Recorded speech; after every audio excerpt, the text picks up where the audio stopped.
Hello my dear students, welcome back to a new session of editorial analysis. हमेशा की तरह हम शुरू करेंगे वोकैबलरी से। वोकैबलरी आप लोगों के एग्जामिनेशंस के लिए बहुत इंपॉर्टेंट है क्योंकि डायरेक्ट वोकैब के क्वेश्चंस आते हैं। साथ ही साथ आपका कॉम्प्रिहेंशन स्किल्स ड्रास्टिकली इंप्रूव हो जाता है अगर आप लोगों का वोकैबलरी पर अच्छा कमांड है। तो शुरू करते हैं आज का session. The first word is legacy. Legacy का मतलब क्या होता है? Something handed down from the past. कोई चीज़ जो हमें पास्ट से, जैसे अपने पूर्वजों से मिल रही है ना, तो उसको हम कहते हैं, या तो अपने पूर्वजों से या हमसे पहले जो भी लोग हैं वो लोग अगर हमें कोई चीज़ पास कर रहे हैं तो उसको हम कहते हैं लेगेसी। हम उसे कहते हैं हेरिटेज, है ना। इनहेरिट करना, इनहेरिटेंस, ठीक है। कुछ नया अगर आपने बनाया तो वो हो जाएगा इनोवेशन या फिर डिसरिगार्ड, ठीक है। We must preserve our cultural legacy for future generations. हमारे कल्चर का जो लेगेसी है हमें वो प्रिजर्व करना चाहिए हमारे फ्यूचर जनरेशंस के लिए, है ना। Now the next word is, अच्छा, लेगेसी का पार्ट ऑफ स्पीच क्या है? नाउन है। लेगेसी का पार्ट ऑफ स्पीच क्या है? नाउन है। वैलिडिक्शन। वैलिडिक्शन का मतलब क्या होता है? एक फेयरवेल, फॉर्मल फेयरवेल स्पीच, है ना, उसको हम कहते हैं वैलिडिक्शन, ठीक है। गुड बाय या सेंड ऑफ, हम कॉलेजेस में सेंड ऑफ पार्टीज होता है ना, तो वहाँ पे हम स्पीच देते हैं अपने सीनियर्स के लिए जो ग्रेजुएट करके अब वो जॉब्स के लिए या फर्दर स्टडीज़ के लिए कॉलेज से चले जाएंगे, है ना, तो उनको हम send off speech, send off parties देते हैं। तो जो एक फेयरवेल स्पीच होता है हम उसे कहते हैं वैलिडिक्शन। एंटोनिम क्या है? क्योंकि ये गुड बाय है तो इसका एंटोनिम हो जाएगा वेलकम, है ना। सो फ्रेशर्स पार्टी होता है। फ्रेशर्स पार्टी मतलब जो कॉलेज में नए आए हैं बच्चे, उनके लिए, उनके वेलकम के लिए, right. Now the leader gave a touching valediction to conclude the event. Leader ने क्या किया? एक टचिंग, बहुत ही एक इमोशनल वैलिडिक्शन दिया इवेंट को कंक्लूड करने के लिए, ठीक है। पार्ट ऑफ स्पीच क्या है? आईओ एन एंडिंग वर्ड है तो ये नाउन होगा, right students. Now the next word is contemporary.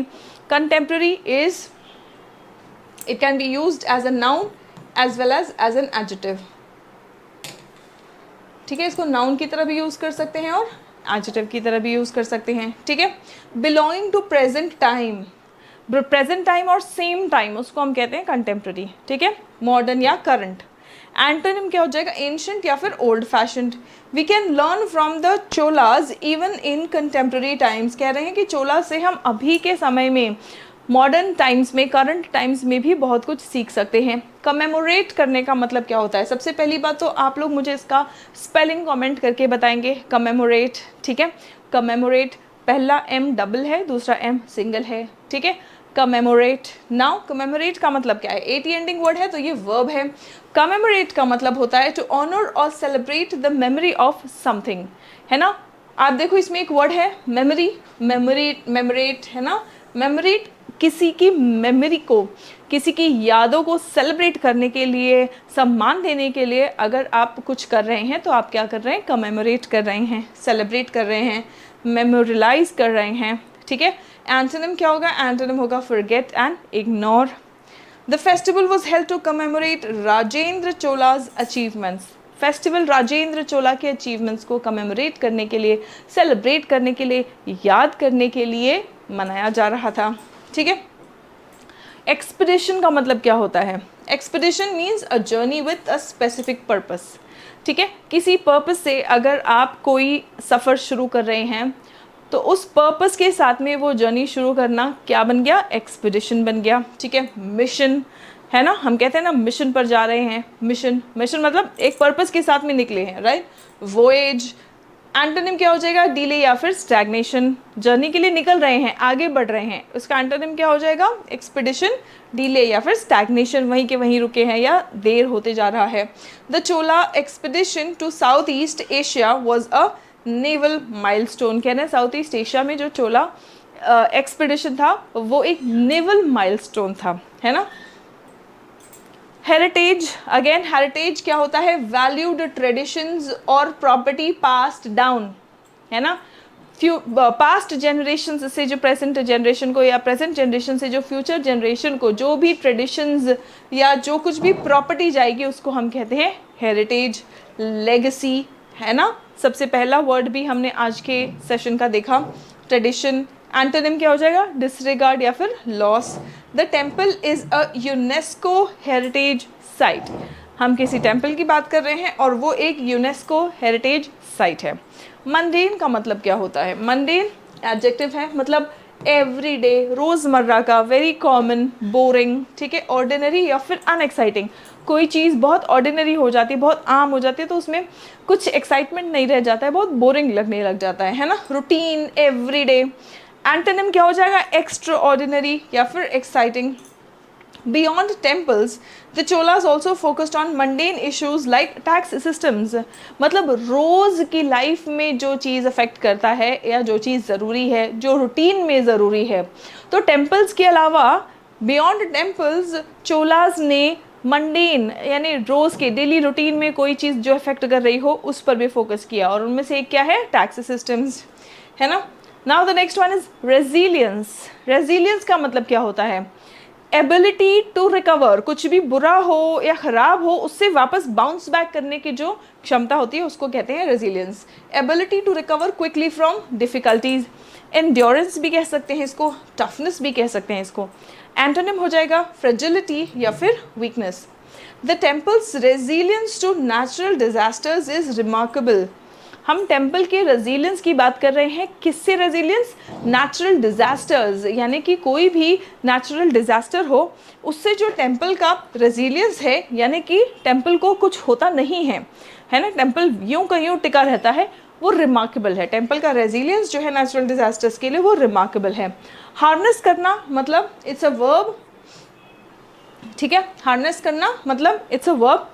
देखो वैसे तो नेस एंडिंग वर्ड्स क्या होते हैं, नाउन्स होते हैं, ठीक है, लेकिन वहाँ पे नेस एज अ सफिक्स लगता है, जैसे पोलाइटनेस, काइंडनेस, है ना, लेकिन यहाँ पे नेस अलग से लगा नहीं है, it is part of the word, तो इसको आप एज अ सफिक्स नहीं काउंट करेंगे और इसीलिए आप ये नहीं डाउट करेंगे कि ये नाउन है क्या, ठीक है। यहाँ पे नेस पार्ट ऑफ द वर्ड है, it is not a suffix.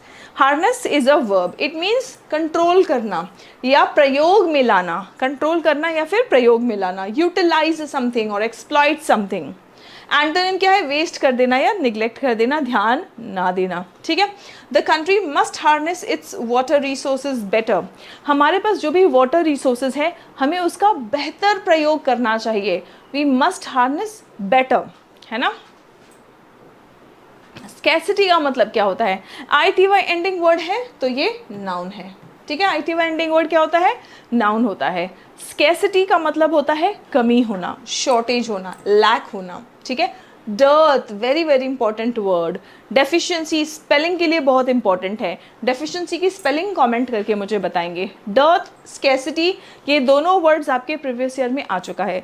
Dearth का मतलब होता है कमी, ठीक है। नाउ अबंडेंस, सरप्लस, ये दोनों वर्ड्स भी आपके प्रीवियस ईयर वर्ड्स हैं, देखने में बहुत बेसिक लग रहे होंगे लेकिन ये आपके एग्जाम्स में आ चुके हैं, ठीक है, और आगे भी आने की संभावना रखते हैं, तो ध्यान रखिए। Proper storage helps during times of water scarcity. जब भी पानी की कमी होती है तो उस समय में हमारा जो स्टोरेज होता है वही काम आता है ना। Proper storage helps during times of water scarcity. Amendment का मतलब क्या है, अमेंडमेंट्स का मतलब होता है सुधार या कोई भी चेंज जो हम लाते हैं, है ना, लॉज में जो भी एडिशन या चेंज लाते हैं उसी को हम कहते हैं अमेंडमेंट्स। मॉडिफिकेशंस या रिविजन्स। एंटोनिम क्या होगा, रिपील, जो खारिज कर देते हैं, कैंसिल कर देते हैं, है ना, कैंसिलेशंस और repeals. The constitution saw major amendments in local governance. जो लोकल गवर्नेंस है उसमें कॉन्स्टिट्यूशन में काफ़ी सारे हमें मेजर अमेंडमेंट्स, काफ़ी सारे बदलाव देखने को मिले हैं। The constitution saw major amendments in local governance, ठीक है। क्रोनिक का मतलब क्या है, what do we mean by chronic. Chronic मतलब कोई चीज़ जो बहुत लंबे समय तक परेशान करे उसको हम कहते हैं क्रोनिक, है ना। लॉन्ग टर्म, परसिस्टेंट, बार बार कोई बीमारी आती रहे तो उसको क्रोनिक कहेंगे। कोई एक ही बीमारी है या कोई एक ही प्रॉब्लम है जो बहुत लंबे समय तक चलते जा रहा है उसको भी हम क्रोनिक कहेंगे, है ना। एंटोनिम क्या होगा, अक्यूट या फिर temporary. India faces chronic issues is in civil administration, है ना। तो हम सिविक एडमिनिस्ट्रेशन में क्रोनिक इश्यूज फेस करते हैं, मतलब ऐसे इश्यूज, ऐसे प्रॉब्लम्स वो जो बहुत लंबे समय से चल रहे हैं, आगे भी लंबे समय तक चलने की, अगर कुछ एक्शन ना लिया जाए तो हो सकता है लंबे समय तक चलने की उसकी संभावना हो, या बार बार कोई प्रॉब्लम आ जा रही है ना, तो ऐसे इश्यूज को हम क्या कहेंगे, क्रोनिक इश्यूज कहेंगे, ठीक है। एक्यूमेन का मतलब क्या होता है, acumen is a noun, acumen का मतलब होता है शार्पनेस, ठीक है, शार्पनेस इन डिसीजन मेकिंग, फैसला लेना, डिसाइड करना, very very important skill in your life, है ना। जो सही समय पर सही डिसीजंस लेने की क्षमता रखता है वो बहुत आगे जाता है, right. Now the acumen, the sharpness in decision making is called acumen, ठीक है। इंसाइट और श्रूडनेस, श्रूड आपके प्रीवियस ईयर एग्जाम में आ चुका है, एक्यूमेन आपके प्रीवियस ईयर एग्जाम में आ चुका है, इंसाइट आपके प्रीवियस ईयर एग्जाम में आ चुका है बच्चों, है ना। एंटोनिम क्या हो जाएगा, इग्नोरेंस या फूलिशनेस, ठीक है। His acumen in administration was commendable, उसका जो एक्यूमेन है एडमिनिस्ट्रेशन में, यानी कि उसकी जो निर्णय लेने की क्षमता है, डिसीजन मेकिंग पावर है, वो कमेंडेबल है। कमेंडेबल मतलब प्रशंसनीय, तारीफ के योग्य। Students, we have our application on Google Play Store. The name of the application is Serene पाठशाला।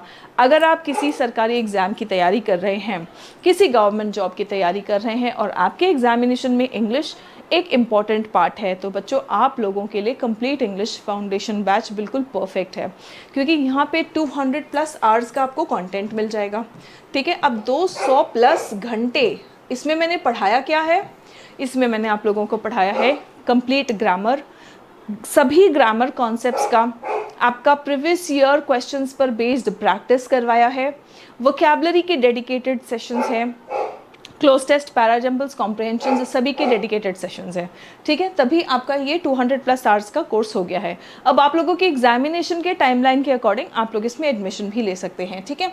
3 महीने में, 6 महीने में, 12 महीने में, जब भी आपका एग्ज़ाम है तो आप उसके अकॉर्डिंग अपना रिविजन फटाफट करना चाहते हैं, पूरा इन डेप्थ अच्छे से पढ़ना चाहते हैं, है ना। जो भी आपका एग्ज़ाम के अकॉर्डिंग और आपके एग्ज़ाम के टाइम टेबल का गोल हो, उस हिसाब से आप लोग अपना बैच ले सकते हैं, ठीक है।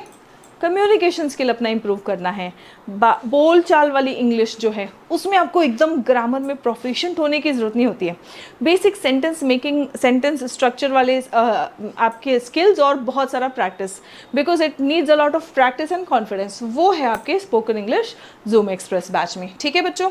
चलिए now let's begin with our editorial lessons from the past, यानी कि हमने अपने पास्ट से क्या सीखा, क्या सीख मिला है। किससे सीखने की बात हो रही है, चोला लेगेसी की बात हो रही है ना। चोला की जो धरोहर है, चोला एम्पायर जो है उसकी धरोहर जो है, उससे हमने क्या सीखा है। The Chola legacy includes good governance, अच्छा शासन, not just grand temples. Cholas हमने देखा है कि बहुत बड़े बड़े इन्होंने टेम्पल्स बनाए साउथ इंडिया में, है ना। तो ये सिर्फ बड़े बड़े टेम्पल्स इन्होंने नहीं बनाया, इन्होंने गुड गवर्नेंस पर भी काफ़ी काम किया है। The visit of prime minister Narendra Modi to Tamil Nadu, अब हम चोलाज की बात ही क्यों कर रहे हैं, हाल ही में मोदी जी तमिलनाडु गए थे। The visit of prime minister Narendra Modi to Tamil Nadu had a subtle, subtle नहीं बोलते हैं इसको, सटल, सटल मतलब बहुत मतलब इम्पैक्टफुल लेकिन हल्का, है ना, सटल पॉलिटिकल मैसेज था, ठीक है। In his address at the valediction of the annual आदि Thiruvathirai festival, I don't know if I'm pronouncing it correctly, Thiruvathirai festival at Gangaikonda, है ना, Gangaikonda Cholapuram, to mark the birth anniversary। अब ये festival थिरुवथिराई क्यों celebrate किया जाता है, कहाँ सेलिब्रेट किया जाता है, गंगईकोंडा चोलापुरम में, ठीक है। और ये क्यों सेलिब्रेट किया जाता है, बर्थ एनिवर्सरी मार्क करना, है ना, किसका, राजेंद्र चोला 1 का, ठीक है। भाई यूपीएससी की तैयारी जो बच्चे कर रहे हैं, डायरेक्ट क्वेश्चन आपका यहाँ से आ सकता है, वेरी वेरी इंपॉर्टेंट हिस्ट्री के लिए, ठीक है। सो राजेंद्र चोला 1 का बर्थ एनिवर्सरी सेलिब्रेट करने के लिए ये फेस्टिवल मनाया जाता है। उन्होंने क्या किया, उन्होंने फोकस किया वहाँ की legacy of the Chola emperor and his father. अब राजेंद्र चोला 1 के फादर कौन है, राजा चोला 1। To underline the contemporary India would be as enterprising as ancient India under the imperial Cholas। कह रहे हैं कि अभी फ़िलहाल जो इंडिया है, कंटेम्प्रेरी इंडिया है, वो उतनी ही enterprising रहती जितना चोलाज के शासन में थी, है ना, इन एक्सपांडिंग ट्रेड को एक्सपांड करने में, and in guarding India's sovereignty, India की जो सॉवरेनिटी है उसकी भी रक्षा करने में, और ट्रेड में भी हम उतने ही एंटरप्राइजिंग रहते जितना हम चोलास के शासनकाल में थे। The festival was also organised to commemorate, festival organise क्यों किया गया था? कमेमोरेट करने के लिए, सेलिब्रेट करने के लिए। कमेमोरेट मतलब कैसा सेलिब्रेट? किसी की याद में अगर हम कुछ सेलिब्रेशन कर रहे हैं तो उसको हम कहते हैं commemorate. To commemorate 1000 years of the maritime expedition of Rajendra Chola. तो मैरीटाइम एक्सपीडिशन राजेंद्र चोला का, उसको 1000 साल हो गए, है ना, to south east Asia, as well as the construction of the iconic temple, a world heritage site। एक आइकॉनिक टेम्पल भी बना है जो कि एक वर्ल्ड हेरिटेज साइट है, ठीक है। The grandeur of the Chola dynasty is fascinating. जो भव्यता है, ग्रैंड्योर मतलब जो भव्यता है चोला एम्पायर की, चोला डायनासिटी की, है ना, वो फैसिनेटिंग है। टू रिकॉल, हम अगर उसके बारे में बात करें तो बहुत ही फैसिनेटिंग लगता है, ऐसा लगता है वाव, जैसे हम कोई साउथ की ऐसे, वो कौन सी वाली मूवी थी, मुझे उसका नाम याद नहीं आ रहा है, फॉरगेट इट। सो हम जब ऐसे बड़े बड़े टेम्पल्स, बड़े बड़े महल, ऐसे मूवीज़ हम देखते हैं ना पुराने कोई, तो हम कैसे फैसिनेट हो जाते हैं, तो बिल्कुल वैसे ही फैसिनेटिंग रह चुका है ये पास्ट, ठीक है। तो उसके बारे में याद करना इज़ वेरी फैसिनेटिंग, ठीक है। But there are other mundane facets. Mundane facets मतलब रोज़मर्रा की, रूटीन की, बोरिंग हो सकती है लेकिन रूटीन लाइफ में बहुत इंपॉर्टेंट जो पहलू है ना, mundane facets of the Chola rule which are of modern relevance, जो तब उन्होंने किया था और आज भी उतना ही रेलेवेंट है, इम्पॉर्टेंट है ना। इट्स वाटर मैनेजमेंट, उन्होंने पानी बचाने के कैसे कैसे तरकीब किए थे, उनका वाटर मैनेजमेंट, उनका टैक्स और लैंड रेवेन्यू कलेक्शन, ठीक है, और उनका डेमोक्रेटिक प्रोसेस, लोकतंत्र तभी से चल रहा है, ठीक है, लोकतांत्रिक जो उनका प्रोसेस था वो तभी से चल रहा है। In creating infrastructure specially the Cholas hold many lessons. Infrastructure मतलब जैसे रोड्स, ब्रिजेस, ये सब कुछ जो बना रहे हैं, तो इसके बारे में अगर बात करें, in creating infrastructure specially the Cholas hold many lessons, मतलब चोला से हमारे पास बहुत कुछ है सीखने के लिए, ठीक है। In recent months there have been fatal accidents, हाल ही में हमने देखा है कि काफ़ी फेटल एक्सीडेंट्स हुए हैं इन्वॉल्विंग सिविक स्ट्रक्चर। अभी हमने देखा था अहमदाबाद में, अहमदाबाद कौन सा सिटी था जहाँ पे एक ब्रिज कोलैप्स हो गया, है ना, और तो ये सब बहुत ही फेटल एक्सीडेंट्स हैं, और ये किसको इन्वॉल्व कर रहे हैं? सिविक स्ट्रक्चर्स को ही इन्वॉल्व कर रहे हैं।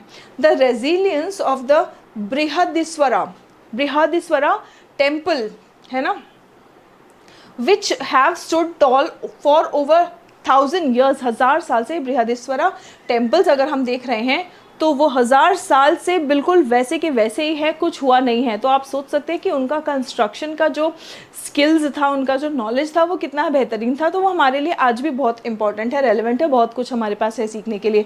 कुड प्रोवाइड लर्निंग्स, हम उसमें बहुत कुछ सीख सकते हैं। Studies show that the southern peninsula was the epicentre. बहुत सारे स्टडीज़ में देखने को मिल रहा है कि जो सदर्न पेनिनसुला है ये क्या है? एपिसेंटर है ऑफ सेवरल अर्थक्वेक्स, कई अर्थक्वेक्स का एपिसेंटर रह चुका है। In the last 200 odd years, पिछले 200 साल में साउथ इंडिया, सदर्न पेनिनसुला हमारा जो है वो कई अर्थक्वेक्स का एपिसेंटर रह चुका है। Archaeologists are of the view that the superstructure of the temples holds the key to modern building techniques. कह रहे हैं कि मॉडर्न बिल्डिंग टेक्निक्स के लिए जो इनका सुपर स्ट्रक्चर है टेम्पल्स का, उसमें हमें बहुत कुछ सीखने को मिलेगा, ठीक है। When it comes to seismic resilience यानी अर्थक्वेक को झेलने की क्षमता। रेजिलियंस क्या है? मतलब कोई भी मुश्किल परिस्थिति झेल जाना। Seismic is related to earthquake, so seismic resilience is earthquake को झेलने की जो क्षमता है ना, उसके बारे में अगर हमें सीखना है तो ये टेम्पल्स का सुपर स्ट्रक्चर से हमें बहुत कुछ सीखने को मिलेगा। Look at this sentence again. Archaeologists are of the view, archaeologists का ये मानना है that the superstructure of the temples holds the key to modern building techniques when it comes to seismic resilience. I hope ये समझ आ गया आपको। A close study of the temples for structural stability, जब हम टेम्पल्स की close study करेंगे, है ना, इनके स्ट्रक्चरल स्टेबिलिटी के लिए, है ना, that can be of immense value in the contemporary context, अभी के कॉन्टेक्स्ट में हमारे लिए बहुत ही वैल्यूएबल हो सकता है। Apart from focusing on the heritage and culture, अगर हम हेरिटेज और कल्चर की बात अलग रखें, apart from focusing on heritage and culture of the Cholas, India could try and replicate their success in administration. वो ना सिर्फ कल्चर और हेरिटेज के लिए बहुत कुछ हमारे लिए सीखने के लिए बनाए हैं, लेकिन एडमिनिस्ट्रेशन में भी उनका बेहतरीन सक्सेस था। तो हमें बहुत कुछ सीखने को उनके शासन के प्रक्रिया से मिल सकता है। मैनेजमेंट ऑफ वाटर रिसोर्सेज को उन्होंने कैसे मैनेज किया, specially could be an important learning, है ना, हमारे लिए उन्होंने पानी को कैसे बचाया, कैसे मैनेज किया, वो हमारे लिए एक बहुत इंपॉर्टेंट लर्निंग हो सकता है। The Kaveri delta where Gangaikonda Cholapuram is located, Kaveri delta में है गंगईकोंडा चोलापुरम, ठीक है, may experience floods with a large volume of water draining into the sea without being harnessed for periods of scarcity, ठीक है। तो यहाँ पे फ्लड्स आ सकते हैं with large volume of water, बहुत सारा पानी वहाँ पे फ्लड्स में आता है और फिर बाद में वो सी में चला जाता है, ठीक है, वो समंदर में चला जाता है। लेकिन अगर हम इसको हार्नेस करें, यूज़ करें, ताकि वो कमी वाला जो पीरियड्स आता है ना, जब पानी की कमी होती है उस टाइम में अगर हम स्टोरेज पे काम करें तो उस टाइम में जब पानी की कमी होती है तब हमें ये पानी काम आ सकता है। More than 30 years have passed since the adoption of the 73rd and the 74th amendments to the constitution, है ना। तो ये 73rd और 74th amendment to the constitution किसके बारे में बात करता है, लोकल गवर्नेंस के बारे में बात करता है, ठीक है। तो 30 साल से भी ज़्यादा हो चुके हैं जहाँ पे हमने लोकल गवर्नेंस पे भी फोकस किया है, but a large number of local bodies even in the major cities are functioning without elected representatives, लेकिन इसके बाद भी बहुत सारे लोकल बॉडीज़ जो हैं, और बड़े बड़े शहरों में भी, ऐसा नहीं कि छोटे टाउन्स वगैरह की हम बात कर रहे हैं या विलेजेस की बात करें, इवन बड़े शहरों में भी बहुत सारे लोकल बॉडीज़ हैं जो बिना इलेक्टेड रिप्रेजेंटेटिव्स के काम कर रहे हैं। The celebration is an opportunity, ये जो सेलिब्रेशन हम कर रहे हैं तो ये हमारे लिए एक अवसर भी है, अपॉर्चुनिटी फॉर एन एनालिसिस, ये एक ऐसा अवसर है जहाँ पे हम एनालिसिस कर सकते हैं कि फंक्शनिंग हमारे grass root level democratic bodies का कैसे चल रहा है ना, grass root level democratic bodies का फंक्शनिंग कैसे चल रहा है। Mister Modi announced that the center would install the statues of Raja Chola and Rajendra Chola to remind the country of its historical consciousness. Modi ji ने कहा कि हम इनके स्टैचूज इंस्टॉल करेंगे ताकि हम इनके हिस्टोरिकल कॉन्शियसनेस को याद कर सकें और लोग देश को भी याद दिला सकें। But this exercise would have greater purpose if it reminds the country of the administrative acumen of the cholas। कह रहे हैं कि ये जो एक्सरसाइज है, ये जो हम उनके स्टैचूज बना रहे हैं, है ना, तो ये और ज़्यादा अच्छा होगा और बड़ा मकसद इसका पूरा होगा अगर उनके स्टैचूज को देख के लोगों को वो कैसे शासन करते थे, उनका एडमिनिस्ट्रेटिव एक्यूमेन जो था उसके बारे में भी हमें पता चले और हमें सीखने को मिले, है ना। And nudges those in governance, और इससे जो भी लोग शासन में हैं, जो भी लोग गवर्नमेंट में हैं, उनको भी नज मिले, यानी कि एक हल्का पुश मिले कि वो अच्छे डिसीजंस लें। Nudges to address many of the chronic flaws and problems, जो भी क्रॉनिक फ्लॉज यानी कमियाँ, क्रोनिक फ्लॉज यानी जो बहुत लंबे समय से कमियां चल रही हैं उनका सुधार किया जा सके, ठीक है, जो भी प्रॉब्लम्स बहुत लंबे समय से चल रहे हैं, ठीक है, उनका सुधार करें वो लोग जो शासन में हैं, है ना। तो चोलाज से देख के, उनकी एडमिनिस्ट्रेटिव एक्यूमेन को देखकर उससे सीखने की कोशिश करें, खुद भी एडमिनिस्ट्रेटिव एक्यूमेन यानी कि शासन करने की, शासन में एक अच्छा शासक कैसे अच्छे डिसीजंस लेता है, ये सब सीखें और सीख कर जो लंबे समय से प्रॉब्लम्स चल रहे हैं उनका सुधार करें, ठीक है। चलिए अब देखते हैं हम आर्टिकल का टोन। आर्टिकल क्या था, lessons from the past on the Chola legacy. अब बताइए टोन कैसा है, सरकास्टिक है, क्रिटिकल है, इनडिफरेंट है या अप्रिशिएटिव है। अब आप क्लियरली देख सकते हैं हमने चोलास की बहुत तारीफ़ की है कि उन्होंने अच्छे टेम्पल्स बनाए, शासन भी उनका अच्छा है ना, water storage, water management, tax systems, land और रेवेन्यू कलेक्शन, है ना। तो ये सब चीज़ वो लोग कितना अच्छे से कर रहे थे, हमें उससे सीखना चाहिए। कई जगह पे ये है कि हमें उनसे काफ़ी कुछ सीखना चाहिए, राइट। सो टोन कैसा है, अप्रिशिएटिव है। टोन कैसा है, appreciative है। Coming to the next one, according to the passage, what aspect of Chola architecture is particularly relevant today? Article के अकॉर्डिंग चोला आर्किटेक्चर का कौन सा ऐसा एस्पेक्ट है जो आज भी रेलेवेंट है?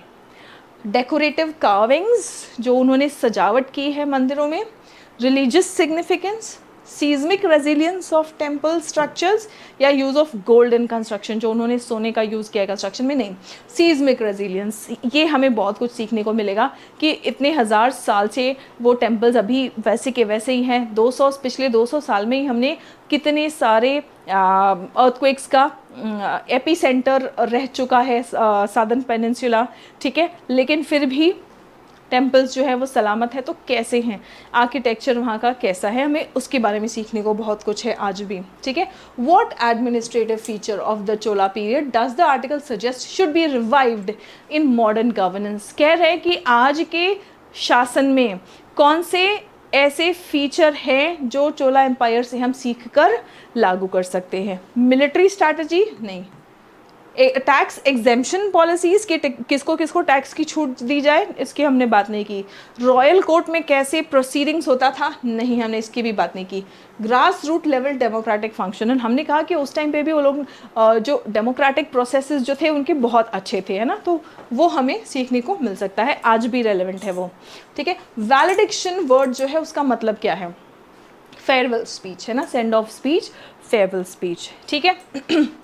And the last question, correct form of the verb बताएंगे आप। Studies show that the southern peninsula dash the epicentre of several earthquakes in the last 200 years, ठीक है। तो पिछले 200 साल में सदर्न पेनिनसुला रह चुका है। तो पिछले हम बात कर रहे हैं तो पास्ट तो आएगा ही नहीं, है ना, सॉरी फ्यूचर तो आएगा ही नहीं, ठीक है, ठीक है। और आज भी इसका रेलेवेंस है। Studies show that the southern peninsula, तो हम क्या कहेंगे, has been the epicentre, ठीक है, इन द लास्ट 200 years, पिछले 200 साल से लेके अभी तक की हम बात कर रहे हैं। तो हमें प्रेजेंट यहाँ पे यूज़ करना है, प्रेजेंट परफेक्ट यूज़ करना है, ठीक है बच्चों। चलो अब मुझे फटाफट से अपना 5 में से स्कोर बताएंगे, राइट। और जो भी बच्चे, कई बच्चे कमेंट करते रहते हैं कि मैम हिंदी मीनिंग भी बता दो, तो बच्चों मैं एक्सप्लेनेशन के वक्त आप लोगों को हिंदी में एक्सप्लेन कर रही हूँ, और साथ ही साथ आप लोगों के रिवीजन के लिए जो PDF का लास्ट पेज है उसमें आप लोगों को हर एक वर्ड का हिंदी मीनिंग भी मिल जाएगा, ठीक है, ताकि आप लोग अच्छे से रिविज़न कर सकें और रिविज़न के साथ साथ आप लोग अपना प्रैक्टिस भी कर सकें, right. So that's it for today, see you in the next session. तब तक अपना ख्याल रखें, स्वस्थ रहें, मस्त रहें, सभी बच्चे पढ़ते रहें और आगे बढ़ते रहें। जय हिंद एवरीवन।